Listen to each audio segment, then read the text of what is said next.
Banyak dari teman-teman yang mau jadi kaigo, mereka itu belum paham pekerjaan kaigo tuh ngapain aja sih. Hasil banyak yang teman-teman terkejut sesudah sampai di Jepang. Apa yang mereka pelajari di LPK itu tidak sesuai dengan kenyataan di lapangan.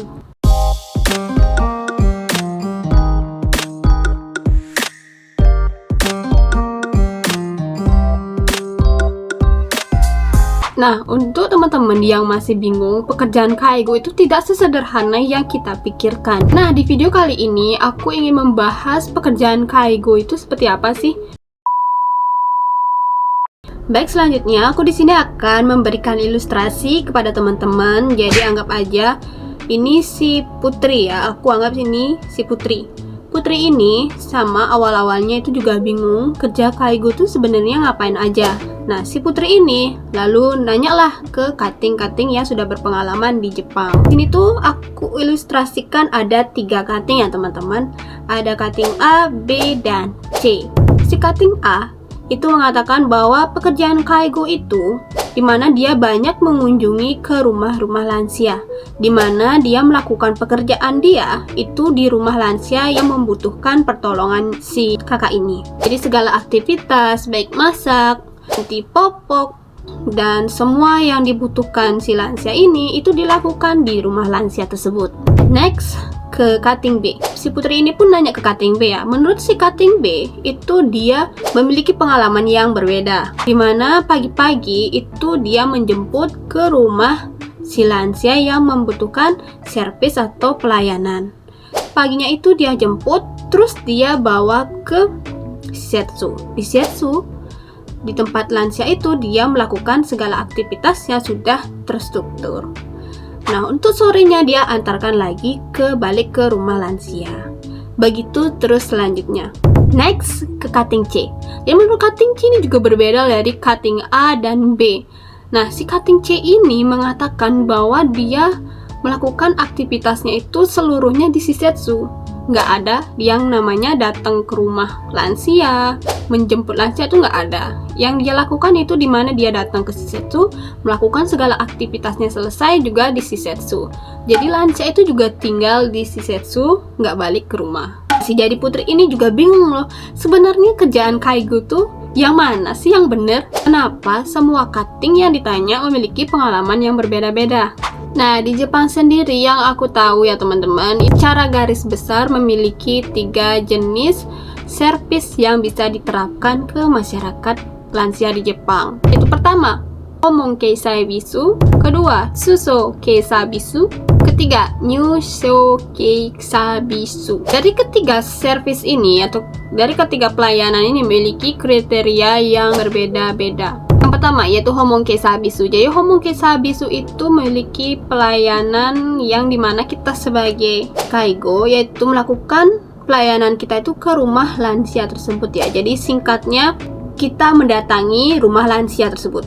Jadi segala aktivitas yang kita lakukan baik makan, ganti popok, mandiin, segala yang dibutuhin lansia itu ya. Jadi itu tergantung lansia itu butuh apa sebenarnya. Jadi kita mau nggak mau harus sudah siap apa sih permintaan pelanggan, permintaan si lansia ini harus kita bisa lakukan kayak gitu. Nah, ilmu yang perlu kalian kuasai untuk menjadi Homon Keisai Bisu adalah yang pertama, tentu kalian harus bahasa Jepangnya fasih ya teman-teman. Kenapa aku bilang harus fasih?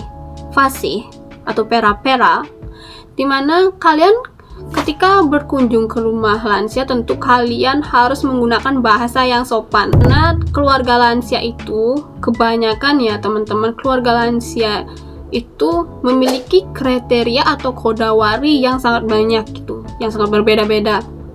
Ada yang suka ini, ada yang suka itu. Kodawari itu maksudnya kebiasaan yang sudah seharusnya kayak gitu. Jadi teman-teman harus juga memahami budaya Jepang. Selanjutnya yang kedua, dimana kalian harus paham alur rumah sakit, yaitu dimana kalian harus bisa mengantarkan ketika lansia itu sakit. Kalian harus paham BPJS, misalkan di Indonesia BPJS ini harusnya bawa kemana, dia asuransinya apa, terus asuransi ini rumah sakit yang mana yang harus dia dirawat, itu harus kalian pahami. Yang ketiga, kalian harus bisa mengerjakan pekerjaan rumah tangga. Jadi bermacam-macam. Biasanya kebanyakan ada yang minta dibuatin masakan, ada yang minta dimandiin, atau minta pertolongan untuk haisetsu, ada yang minta pertolongan untuk merawat hewannya gitu ya, bermacam-macam lah untuk homongke sabisunya ini. Jadi kalian harus bisa mengerjakan pekerjaan rumah tangga dengan sangat terampil ya teman-teman. Yang selanjutnya, yang keempat, tentu kalian harus memahami ilmu kaigo. Teman-teman, homongke kaigo ini mungkin nggak terlalu familiar ke telinga teman-teman ya. Ada juga yang namanya homo herupu. Dari semua keribetan dan terperinci yang bertele-tele dari homongke kaigo ini, gajinya tuh lumayan gede loh teman-teman. Itu poin plusnya. Di sini aku berdasarkan dari website Crowdcare ya, dari website Japan, itu gajinya per jam sampai 3.000-an, ada yang sampai 3.000-an ya. Di sini tuh dicatat sih 2.750 per jam. Jadi anggap aja teman-teman itu 8 jam misalkan harus melakukan servis tersebut. Ya lumayan, totalnya kalian bisa mendapatkan 2 mang sekian lah gitu. Dan kalau dikalikan 30 hari kalian kerja berturut-turut, itu bisa mencapai 60 mang ya teman-teman. Ya tapi kerjanya lumayan ya teman-teman, sepadan dengan gajinya. Next, matomemas ne. Ja, sugi wa sushimimasu. Yang kedua itu ada namanya susoke sabisu. Susoke sabisu tuh kayak rawat jalan gitu ya teman-teman. Susoke sabisu ini dimana kita pagi-pagi jemput ke rumah lansia tersebut. Nah, paginya kita jemput, kita bawa ke shisetsu. Nah, segala kegiatan dari pagi sampai sore itu dilakukan di shisetsu. Setelah dilakukan di shisetsu, sorenya kita antar kembali ke rumah. Nah, ilmu yang kalian kuasai jadi susoke sabisu atau banyak familiar, teman-teman pasti pernah dengar kayak dai sabisu gitu. Itu dah sama dengan susoke sabisu. Yang pertama, bahasa Jepang kalian harus juga pera-pera ya teman-teman. Karena kalian jemput ke rumah itu pasti bertemu dengan keluarga si lansia. Jadi banyak yang menggunakan bahasa-bahasa yang sopan gitu di Jepang. Bahasa Jepang pun ada tingkatannya teman-teman. Jadi ada bahasa yang tingkat tinggi, itu bahasa yang sopan, yang keigo, keigo-nya itu harus kalian benar-benar kalian kuasai. Yang kedua, kalian harus memiliki SIM. Nah, di Jepang sendiri kalau kalian memiliki SIM, misalkan udah kalian bisa bawa mobil di rumah, mungkin kalian bisa di sini kayak tes ulang atau ditukar aja gitu SIM-nya jadi SIM Jepang gitu. Tapi untuk masalah menukar SIM Jepang tuh aku kurang tahu ya teman-teman. Tapi diperbolehkan loh teman-teman, kalau kalian sudah memiliki SIM di Indonesia dan kalian mau kerja di dai sabisu misalkan, itu sangat mudah. Yang ketiga, tentunya kalian juga harus menguasai ilmu kaigo dan lain-lain ya teman-teman. Karena kalian jemput ke rumah, terus kegiatannya itu tetap dilakukan di shisetsu. Jadi kegiatan ini udah terperinci ya teman-teman, udah ada jadwalnya. Pagi mau ngapain, siang mau ngapain, sebelum pulang mau ngapain gitu. Pekerjaan rumah tangga gimana kak gitu misalkan. Ya, pekerjaan rumah tangga tidak terlalu fokuskan di sini gitu, karena untuk makan udah disiapin oleh koki yang masak di sini gitu. Untuk bersih-bersih misalkan pekerjaan rumah tangga tidak perlu dilakukan di sini karena udah ada jadwal apa aja yang harus dilakukan gitu. Matomemas ne. Ja, sugi wa itu yang ketiga, Nyushoke Sabisu, atau di sini yang paling banyak teman-teman yang jadi kaigo pasti kesini gitu, dimana kita melakukan pelayanan itu di shisetsu dari pagi hingga malam hingga pagi, itu hanya satu tempat yaitu di shisetsu. Tidak ada yang namanya kalian jemput ke rumah lansia itu lagi, nggak ada. Kalian hanya datang ke shisetsu, jadi lakukan segala aktivitas di shisetsu. Dah, itu aja, selesai. Nah, hal yang perlu kalian kuasai untuk kerja di tempat ini, itu dimana kalian tentu harus menguasai ilmu kaigo, bener-bener menguasai ilmu kaigo.